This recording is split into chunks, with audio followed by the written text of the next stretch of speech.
Hello there, thanks for popping in. We're going to be looking at in this series how to put together the perfect statement tree.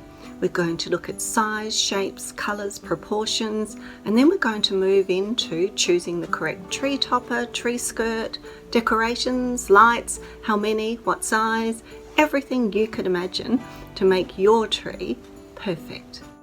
Trees of course come in all different shapes and sizes.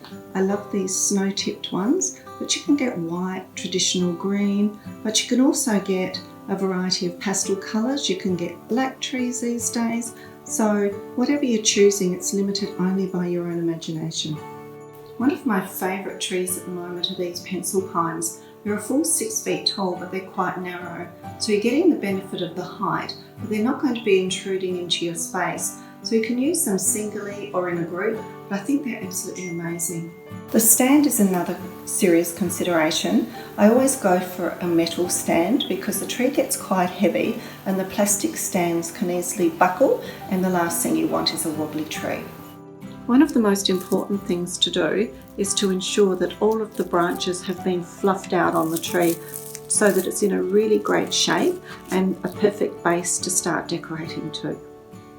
When you choose your tree, just make sure that the foliage is quite dense. You don't want to be able to see through the tree, and you don't want to be able to see into the centre and see the trunk.